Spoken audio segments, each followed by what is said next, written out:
Heartbeats, a tribute to Reverend Father Vineet Vadakethara CMI, the founder Acharya of Vidyavanam Ashram, Bangalore, on Diamond Jubilee of his priestly ordination on May 17 by Father Babu Tattil CMI.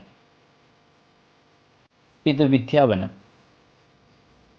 ഈശ്വരനെ കണ്ടെത്താൻ ഏവർക്കും ആശ്രയിക്കാവുന്ന ആശ്രമം. വിനീതത്തിൻ്റെ സ്വപ്നങ്ങളുടെ കഥ പറയുന്ന ഈ പുണ്യഗേഹം അദ്ദേഹത്തിൻ്റെ ദൈവാനുഭവത്തിൻ്റെ ഒരു സാക്ഷാത്കാരമാണ്.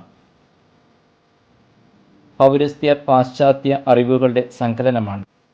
അറിവിൻ്റെ ഔന്നിത്യവും എളിമയുടെ അഗാധതയും കണ്ടുമുട്ടുന്ന കാനനച്ചോലയാണ്. തേൻ തേടുന്ന പൂമ്പാറ്റകളുടെയും പാട്ടുപാടി പാറി നടക്കുന്ന പറവകളുടെയും മരങ്ങളിൽ നിന്ന് മരങ്ങളിലേക്ക് ഊഞ്ഞാലാടി കളിക്കുന്ന വാനരന്മാരുടെയും ഒരു വേള ശക്തിയുടെയും വലിപ്പത്തിൻ്റെയും ഗർവ് കാണിച്ചെത്തുന്ന കൊമ്പനാലകളുടെയുമൊക്കെ ആശ്രമമാണ്. ഏവരും ആശ്രയിക്കുന്ന പൂങ്കാവനമാണ് വിദ്യാവനം.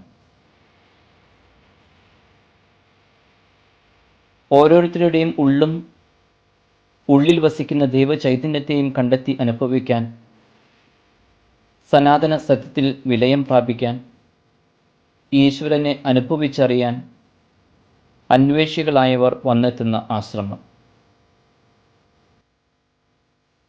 ശിഷ്യൻ്റെ അവസ്ഥയിൽ നിന്ന് മനനത്തിലൂടെ മൗനിയായി, ധ്യാനത്തിലൂടെ ജ്ഞാനിയായി, ജ്ഞാനത്തിലൂടെ ഗുരുവും ഗുരുഭൂതനുമായി മാറാൻ ഒരു പുണ്യ സങ്കേതം.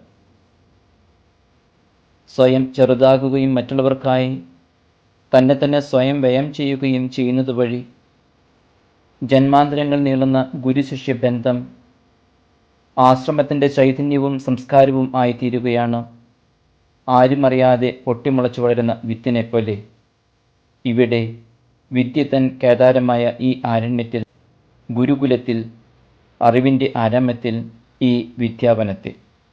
ഇവിടെ വലിയവനും ചെറിയവനുമില്ല, യജമാനനും ദാസനുമില്ല. എല്ലാവരും ഈശ്വര അന്വേഷികൾ മാത്രം. ആരും ആരെയും ശുശ്രൂഷിക്കുന്നില്ല, ശുശ്രൂഷിക്കപ്പെടുന്നുമില്ല. ഏതൊരുവനും ആശ്രമസേവയിൽ പങ്കാളിയാകുന്നു ഒരേ മനസ്സോടെ. ഉള്ളത് ഭക്ഷിച്ച് തൃപ്തിയടയുന്നു പരാതികളില്ലാതെ. ഒന്നുമില്ലായ്മയിൽ സമ്പന്നനാകാൻ ശ്രമിക്കുന്നു. വചനത്തെ ഉദരത്തിൽ സ്വീകരിച്ച കന്യകാമറിയത്തെപ്പോലെ വർഷങ്ങളോളമാണ് ആശ്രമമെന്ന മോഹം അദ്ദേഹം ഉള്ളിൽ പേറി നടന്നത്. ഉത്തരവാദിത്തങ്ങളുടെ ഭാരം വഹിക്കുമ്പോഴും അണയാതെ കാത്തു സൂക്ഷിച്ചു ഈയൊരു മൺചിരാതിനെ. ജന്മം നൽകി വളർത്തി വലുതാക്കുന്നതിൻ്റെ വേദന ഒരു അമ്മയെപ്പോലെ ഗുരുവിന് മാത്രമേ അറിയൂ. സ്വപ്നം യാഥാർത്ഥ്യമാക്കാൻ ഒത്തിരിയേറെ ബുദ്ധിമുട്ടി. അതിനിടയിൽ വളർത്തിയവരും തളർത്തിയവരും മാറി നിന്ന് പരിഹസിച്ചവരുമൊക്കെ ഉണ്ടായിരുന്നു. അതോടൊപ്പം സാമ്പത്തിക പരാധീനതകളും നിയമങ്ങളുടെ ഊരാക്കുടുക്കുകളും വീർപ്പുമുട്ടിച്ചിരുന്നു ഒരുപാട്. എങ്കിലും അദ്ദേഹം ആശ്രയിച്ചത് ദൈവത്തിലായിരുന്നു, സർവശക്തനായവനിലും ഒന്നിനും മുട്ടില്ലാത്തവനിലും. 2.5 പതിറ്റാണ്ട് മുൻപ് ഇത് മൊട്ടക്കുന്നായിരുന്നു, കാൽവരിയുടെ പ്രതീകമെന്ന പോലെ. ഇന്നാകട്ടെ ഈശോയുടെ ഉത്ഥാനത്തിന് സാക്ഷ്യം വഹിച്ച പൂന്തോട്ടത്തിന് സമാനമായി. പൂവും പൂമ്പാറ്റകൾ നിറഞ്ഞ ആരാമമായി. ഈട്ടിയും തേക്കും ചന്ദനവും മാത്രമല്ല, മുളയും മൂക്കുറ്റിപ്പൂവും ചെത്തിയും തെച്ചിയുമൊക്കെ നിറഞ്ഞു നിൽക്കുന്ന വിദ്യാവനം മനോഹരമായിരിക്കുന്നു, കണ്ണാശ്രമം കണക്ക്.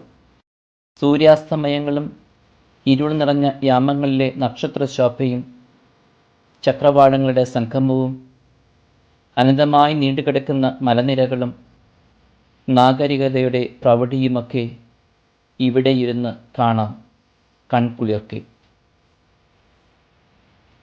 നമ്മെ തഴുകിയൊഴുകി കടന്നു പോകുന്ന മന്ദമാരുതനിലും കുളിരണിയിച്ച് പെയ്തിറങ്ങുന്ന മഴമേഘങ്ങളിലും പ്രകൃതിയെ വാരിപ്പുതച്ച് നിൽക്കുന്ന കോടമഞ്ഞിലും തരളിതമാകുകയാണ് ഓരോ മനുഷ്യ മനസ്സും പുതു ചൈതന്യത്താൽ. യോഗയും ധ്യാനവും അഭ്യസിച്ച് അതീന്ദ്രിയ അനുഭവങ്ങളിലൂടെ യാത്ര ചെയ്ത് മാനസ പ്രാർത്ഥനയുടെ സോപാനങ്ങളിൽ എത്തിച്ചേരാൻ ഏവർക്കും ചൈതന്യമായി, വഴികാട്ടിയായി, ആചാര്യനായി അദ്ദേഹമുണ്ടായിരുന്നു ഈ അടുത്ത കാലം വരെയും. അദ്ദേഹത്തിൻ്റെ ഹൃദയസ്പന്ദനങ്ങളുടെ താളലയങ്ങളും ഉള്ളിലെ ചൂടും ആത്മാവിൻ്റെ തീഷ്ണതയുമൊക്കെ ഇവിടുത്തെ കല്ലിനും പുല്ലിനും മാത്രമല്ല, ജീവശ്വാസത്തിൽ പോലും അലിഞ്ഞു ചേർന്നിട്ടുണ്ട്. രോഗങ്ങൾ കൂട്ടുകൂടുകയും മരണം മാടി വിളിക്കുകയും ചെയ്തെങ്കിലും ഉയർത്തെഴുന്നേൽപ്പിൻ്റെ അനുഭവങ്ങളിലൂടെ വഴി നടക്കാൻ ദൈവ തിരുമനസ്സാവുകയുണ്ടായി പല സന്ദർഭങ്ങളിലും. പൗരോഹിത്യത്തിൻ്റെ ഡയമണ്ട് ജൂബിലിയുടെ നിറവിലും വിനീതനായി, മേരിദാസനായി, കുഞ്ഞുങ്ങളുടെ ഇളം മനസ്സോടെ നല്ല ആരോഗ്യത്തോടെ ജീവിക്കാൻ ദൈവം ധാരാളമായി അനുഗ്രഹിച്ചിരിക്കുകയാണ് ഏവരുടെയും പ്രിയങ്കരനായ വിനീതച്ചനെ. 1000 മംഗളങ്ങളും പ്രാർത്ഥനകളും ആശംസിക്കുന്നു. ആരോഗ്യവും സമാധാനവും നേരുന്നു. ഇനിയും ധാരാളം ദൈവാനുഗ്രഹങ്ങളും നന്മകളും ഉണ്ടാകട്ടെ എന്ന് ഈ അവസരത്തിൽ ആത്മാർത്ഥമായി പ്രാർത്ഥിക്കുന്നു.